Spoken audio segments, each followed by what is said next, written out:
കുറച്ച് കാലമായിട്ട് യൂട്യൂബിൽ ട്രെൻഡിങ് ആയി ഓടിക്കൊണ്ടിരുന്ന ഒരു സംഗതിയാണ് സെമിഫ്രെഡോ അൽകഫെ. പേര് പോലെ തന്നെ ഇവൻ വിദേശിയാണ്. അതുകൊണ്ട് വിദേശികളുടെ യൂട്യൂബ് ചാനൽ മുഴുവനും കറങ്ങി നടന്നാണ് ഞാൻ ഇവന്റെ ഒറിജിനൽ റെസിപ്പി കണ്ടെത്തിയത്. അപ്പോൾ നമുക്ക് ഒരു പാത്രം എടുത്ത് അതിലേക്ക് ഒരു കോഴിമുട്ട മുഴുവനായും 2 കോഴിമുട്ടയുടെ മഞ്ഞ മാത്രമായിട്ടും വേർതിരിച്ചെടുക്കാം. ഞാനിവിടെ കുറച്ച് കൂടുതൽ ക്വാണ്ടിറ്റിയിലാണ് ചെയ്യുന്നത്. കുറച്ച് മതിയെന്നുള്ളവർക്ക് ഇതിൻ്റെ പകുതി അളവിൽ സാധനങ്ങൾ എടുക്കാം.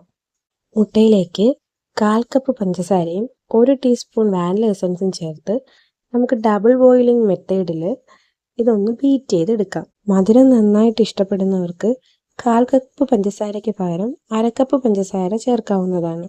ഇവിടെ ആർക്കും അത്ര മധുരം ഇഷ്ടമില്ലാത്തത് കൊണ്ടാണ് ഞാൻ 1/4 കപ്പ് പഞ്ചസാര ചേർത്തത്. ഈ മുട്ടയുടെ മിക്സ് നന്നായിട്ടൊരു വെള്ള കളർ വരുന്നത് വരെ നമുക്ക് ബീറ്റ് ചെയ്തെടുക്കാം. ഇനി ഇത് നമുക്ക് ഒന്ന് ചൂടാറാനായിട്ട് മാറ്റി വയ്ക്കാം. അടുത്ത് നമുക്ക് വേണ്ടത് 2 കപ്പ് വിപ്പിംഗ് ക്രീമാണ്. ശരിക്കും 2 കപ്പ് തന്നെ അളന്നെടുക്കണം. അതിൽ കൂടിക്കഴിഞ്ഞാൽ ഇതിൻ്റെ മുഴുവൻ ടേസ്റ്റും മാറിപ്പോകും. എനിക്കങ്ങനെ ഒരു അബദ്ധം പറ്റിയിട്ടുണ്ടായിരുന്നു. കാരണം നമ്മൾ വിപ്പിംഗ് ക്രീം എപ്പോഴും ഫ്രീസറിലാണല്ലോ സ്റ്റോർ ചെയ്യുക.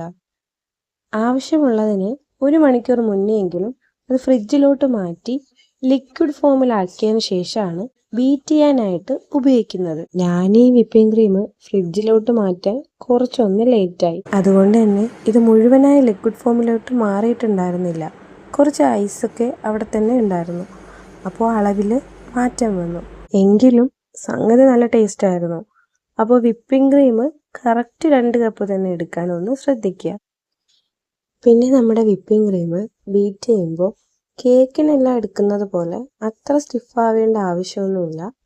ജസ്റ്റ് ഒന്ന് ബീറ്റായി വന്നാൽ മാത്രം മതിയാവും. ഈ വിപ്പിംഗ് ക്രീമിലേക്ക് നമ്മൾ നേരത്തെ ബീറ്റ് ചെയ്ത് മാറ്റി വെച്ചിരുന്ന എഗ് മിക്സ് കൂടി ചേർത്ത് കട്ട് ആൻഡ് ഫോൾഡ് മെത്തേഡിൽ പതിയെ പതിയെ മിക്സ് ചെയ്തെടുക്കണം. ഇത് ഓവർ മിക്സ് ആവാതെ പ്രത്യേകം ശ്രദ്ധിക്കണം.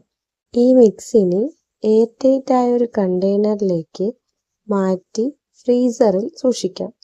4-5 മണിക്കൂറെങ്കിലും ഇത് ഫ്രീസറിൽ ഇരുന്ന് നന്നായിട്ട് സെറ്റ് ആവണം. ഞാനിവിടെ ബിരിയാണി വാങ്ങിച്ചൊരു പാത്രത്തിലാണ് ഇത് സെറ്റ് ചെയ്ത് വെച്ചത്. ഒരു ഓവർനൈറ്റ് മുഴുവനും ഫ്രീസറിൽ ഇരുന്നതിന് ശേഷം പിറ്റേന്നാണ് ഇത് എടുത്തിരുന്നത്. ഇനി ഇത് സെർവ് ചെയ്യുന്നതിന് മുന്നേ നമുക്കൊരു ഷുഗർ സിറപ്പ് ഉണ്ടാക്കണം. ഒരു പാത്രത്തിൽ പഞ്ചസാര നന്നായിട്ട് ഉരുക്കിയെടുത്ത് ഉരുകി വരുന്ന സമയത്തിൽ കുറച്ച് വെള്ളം ഒഴിച്ച് അതിനെ മെൽറ്റ് ചെയ്തെടുത്ത് കഴിഞ്ഞാൽ ഷുഗർ സിറപ്പ് റെഡി. ഈ സമയത്ത് ഇതുപോലെ പുകയൊക്കെ വരും, പേടിക്കണ്ട, അത് നോർമലാണ്. കരിഞ്ഞു പോവാതിരിക്കാൻ മാത്രം ശ്രദ്ധിച്ചാൽ മതി. ഈ ഒരു പരുവത്തിലാണ് നമുക്ക് ഷുഗർ സിറപ്പ് വേണ്ടത്. ഈ ടൈമിൽ നമുക്ക് കുറച്ച് നട്ട്സ് കൂടി പൊടിച്ച് വയ്ക്കാം. നമുക്ക് ഇഷ്ടമുള്ള നട്ട്സ് ചേർക്കാവുന്നതാണ്. ഇത്രയും സെറ്റ് ചെയ്ത് വെച്ച് കഴിഞ്ഞാൽ നമ്മൾ ഇന്നലെ സെറ്റ് ആവാൻ വെച്ച നമ്മുടെ സെമിഫ്രെഡോ അൽകഫെ പുറത്തെടുക്കാം. ഇനി ഇതൊരു സെർവിങ് പ്ലേറ്റിലേക്ക് മാറ്റാം. ഈ കണ്ടെയ്നറിൽ നിന്നും ഇത് പുറത്തെടുക്കുക കുറച്ച് ബുദ്ധിമുട്ടായിരുന്നു. ഇത് സെറ്റ് ചെയ്യുന്നതിന് മുന്നേ ഒരു ക്ലിംഗ് റാപ്പ് വെച്ചിട്ട് അതിലേക്കാണ് നമ്മൾ ഒഴിച്ച് സെറ്റ് ചെയ്തിരുന്നെങ്കിൽ വളരെ എളുപ്പത്തിൽ വെടിയിച്ചെടുക്കാമായിരുന്നു. ഇനി ഇതിൻ്റെ മുകളിലേക്ക് നമ്മൾ തയ്യാറാക്കി വെച്ച ഷുഗർ സിറപ്പ് ഒഴിച്ച് പൊടിച്ച് വെച്ച നട്ട്സ് കൂടി ചേർത്ത് കഴിഞ്ഞാൽ നമ്മുടെ സെമിഫ്രെഡോ അൽകഫെ ഇവിടെ തയ്യാറായിട്ടുണ്ട്. ഇതിൽ ഷുഗർ സിറപ്പ് നമുക്ക് കുറച്ചുകൂടി നല്ല രീതിക്ക് തന്നെ ആഡാക്കാം. നല്ലൊരു ടേസ്റ്റാണ്. ഞാൻ മുന്നേ പറഞ്ഞതുപോലെ ഇവിടെ മധുരം അധികം വേണ്ടാത്തത് കൊണ്ടാണ് ഞാൻ കുറച്ച് മാത്രം ചേർത്തത്. ഇനി ഇത് ഇതുപോലെ കട്ട് ചെയ്ത് സെർവ് ചെയ്യാവുന്നതാണ്. സെർവ് ചെയ്യുന്ന സമയത്ത് അതിന് മുകളിലേക്ക് കുറച്ച് ഷുഗർ സിറപ്പും നട്ട്സ് പൊടിച്ചതും കൂടി ഇട്ടാൽ കാണാനും അതുപോലെ കഴിക്കാനും നല്ല ടേസ്റ്റാണ്. സത്യത്തിൽ ഇത് നല്ല ടേസ്റ്റുള്ള ഡിസേർട്ടാണ്. എല്ലാവരും ഉണ്ടാക്കി നോക്കിയിട്ട് അഭിപ്രായം പറയണേ. അപ്പോൾ ഈ വീഡിയോ എല്ലാവർക്കും ഇഷ്ടപ്പെട്ടാൽ ഒന്ന് ലൈക്ക് ചെയ്ത് കമൻറ്റ് ചെയ്ത് ഷെയർ ചെയ്ത് സബ്സ്ക്രൈബ് ചെയ്ത് ഒന്ന് സപ്പോർട്ട് ചെയ്യണേ. Bye bye.